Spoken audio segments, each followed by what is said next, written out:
Price lord. ದೇವರ ಅತಿ ಪರಿಶುದ್ಧ ನಾಮಕ್ಕೆ ಸ್ತೋತ್ರವಾಗಲಿ. ಮತ್ತೊಂದು ದಿನವನ್ನು ಕಾಣುವಂತೆ ದೇವರು ನಮಗೆ ಸಹಾಯ ಮಾಡಿದ್ದಕ್ಕಾಗಿ ಸ್ತೋತ್ರ.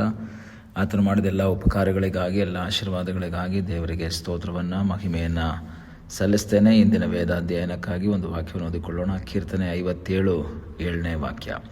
ದೇವರೇ, ನನ್ನ ಹೃದಯವು ಸ್ಥಿರವಾಗಿದೆ, ನಾನು ಬಾರಿಸುತ್ತಾ ಹಾಡುವೆನು. ದಾವೀದನ ಒಂದು ಕೀರ್ತನೆಯಾಗಿ ನಾವು ನೋಡ್ತೇವೆ. ಸೌಲನ ಭೀತಿಯಿಂದ ಓಡಿ ಹೋಗಿ ಗುಹೆಯಲ್ಲಿ ಅಡಗಿಕೊಂಡಿದ್ದಾಗ ರಚಿಸಿದಂತಹ ಒಂದು ಕಾವ್ಯ.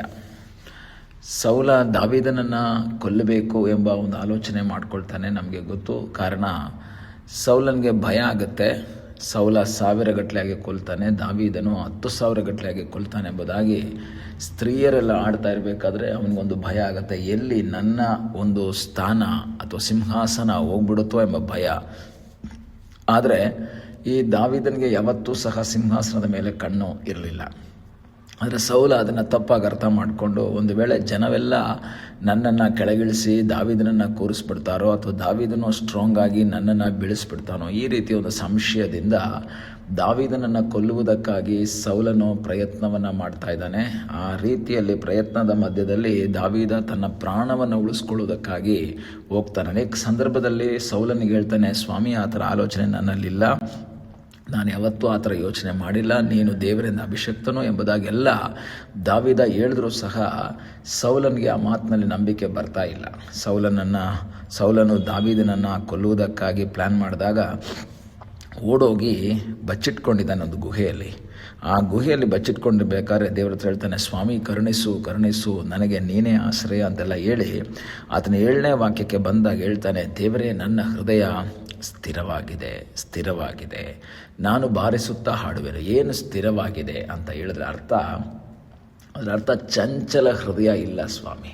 ದೇವರು ನನ್ನನ್ನು ಕಾಪಾಡ್ತಾರೋ ಇಲ್ವೋ ಎಂಬ ಚಂಚಲ ಹೃದಯ ಇಲ್ಲ, ಡೌಟ್ ಇಲ್ಲ ನನಗೆ, 2 ಮನಸ್ಸು ಇಲ್ಲ ನನಗೆ. ನನ್ನ ಮನಸ್ಸು ಏನಾಗಿದೆ? ಸ್ಥಿರವಾಗಿದೆ. ಅದರ ಅರ್ಥ ನನ್ನ ದೇವರು ನನಗೆ ಆಶ್ರಯವಾಗಿದ್ದಾನೆ, ನನ್ನ ದೇವರು ನನ್ನ ಜೊತೆಯಲ್ಲಿರ್ತಾನೆ, ನನ್ನ ದೇವರು ನನಗೆ ಸಹಾಯ ಮಾಡ್ತಾನೆ. ಈ ಬೆಳಗ್ಗೆ ವಾಕ್ಯವನ್ನು ಕೇಳುವಂತಹ ದೇವರ ಮಕ್ಕಳೇ, ಇಕ್ಕಟ್ಟಿನ ಸನ್ನಿವೇಶ, ವೇದನೆಯ ಸನ್ನಿವೇಶ, ದುಃಖದ ಸನ್ನಿವೇಶ, ರೋಗದ ಸನ್ನಿವೇಶಗಳು ಬರುವಾಗ ಎಷ್ಟೋ ಜನರು ತಮ್ಮ ಮನಸ್ಸಲ್ಲಿ 2 ಮನಸ್ಸನ್ನು ಮಾಡ್ಕೊಳ್ತಾರೆ. ಯಾಕೆ ದೇವರು ಬಂದಿಲ್ಲ? ಯಾಕೆ ದೇವರು ಕೇಳಿಸ್ಕೊಳ್ತಾ ಇಲ್ಲ?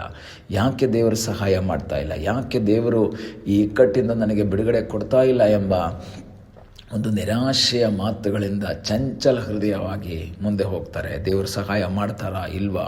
ಅದ್ಭುತ ಮಾಡ್ತಾರಾ ಇಲ್ವಾ? ಕೈ ಬಿಡ್ತಾರಾ, ಕೈ ಹಿಡಿತಾರಾ? ಒಂದು ಕನ್ಫ್ಯೂಷನ್. ಆದರೆ ದಾವೀದ ಹೇಳ್ತಾನೆ, ನನಗೆ ಒಂದು ಕನ್ಫ್ಯೂಷನೂ ಇಲ್ಲ, ನಾನು 2 ಮನಸ್ಸುಳ್ಳವನಲ್ಲ, ನಾನು ಚಂಚಲ ಹೃದಯವುಳ್ಳವನಲ್ಲ, ನನ್ನ ಹೃದಯ ಸ್ಥಿರವಾಗಿದೆ. ದೇವರೇ, ನನ್ನ ಹೃದಯ ಸ್ಟ್ರಾಂಗ್ ಆಗಿ ದೃಢವಾಗಿ ನಿಂತಿದೆ. ಯಾರ ಮೇಲೆ? ನನ್ನ ದೇವರ ಮೇಲಿರುವಂಥ ನಂಬಿಕೆಯಲ್ಲಿ ಸ್ಥಿರವಾಗಿದೆ. ಈ ಬೆಳಗ್ಗೆ ನಿಮ್ಮ ಹೃದಯದಲ್ಲಿ ನಂಬಿಕೆ ಅದು ಕುಂದಿ ಹೋಗುವಂತಹ ರೀತಿ ಆಗಬಾರ್ದು. 2 ಮನಸ್ಸುಳ್ಳವನಾಗಿರಬಾರ್ದು. ಯಾಕೋಬನು ಹೇಳ್ತಾನೆ, 2 ಮನಸ್ಸುಳ್ಳವನು ಸಮುದ್ರದ ತೆರೆಯೋಪಾದಿಯಲ್ಲಿದ್ದಾನೆ, ಅವನು ತನ್ನ ಜೀವಿತದಲ್ಲಿ ಅಸ್ಥಿರನಾಗಿರ್ತಾನೆ ಎಂಬುದಾಗಿ ಯಾಕೋಬನು ಹೇಳ್ತಾನೆ. ಈ ದಿವಸ ನಮ್ಮ ಜೀವಿತದಲ್ಲಿ 2 ಮನಸ್ಸನ್ನು ಇದ್ದರೆ ನಾವು ಅಸ್ಥಿರವಾಗಿರ್ತೇವೆ, ಸ್ಥಿರವಾಗಿ ನಿಲ್ಲುವುದಕ್ಕೆ ಸಾಧ್ಯವಿಲ್ಲ. ಸಮುದ್ರದ ತೆರೆಗಳೋಪಾದಿಯಲ್ಲಿ ಅತ್ತಿತ್ತ ಓಲಾಡ್ತಾ ಇರ್ತಾನೆ.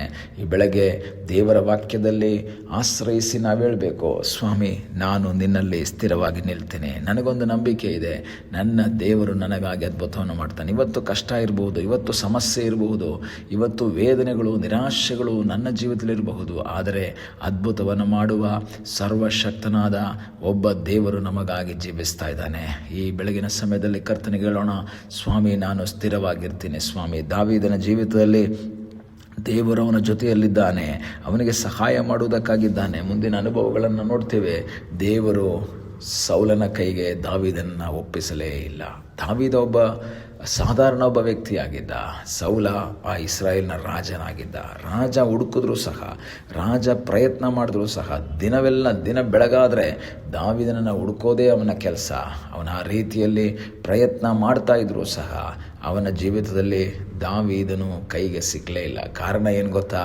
ದೇವರು ದಾವೀದನನ್ನು ಸೌಲನ ಕೈಗೆ ಒಪ್ಪಿಸಲಿಲ್ಲ ಎಂಬುದು ಸತ್ಯ. ದಾವೀದನ ಶಕ್ತಿಯಿಂದಲ್ಲ, ದಾವೀದನು ಸೇಫಾಗಿ ಬಚ್ಚಿಟ್ಕೊಂಡಿದ್ರಿಂದ ಅಲ್ಲ.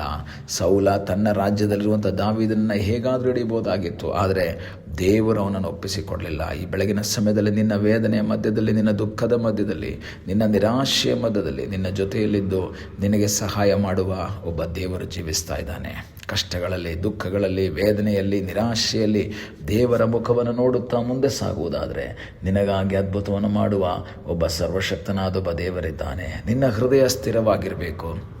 ನಿನ್ನ ಹೃದಯ ಚಂಚಲಗೊಳ್ಳಬಾರ್ದು. ಚಂಚಲ ಹೃದಯವುಳ್ಳವರು ಎಂದಿಗೂ ಸಹ ಅದ್ಭುತವನ್ನು ಕಾಣೋದಕ್ಕೆ ಸಾಧ್ಯವಿಲ್ಲ.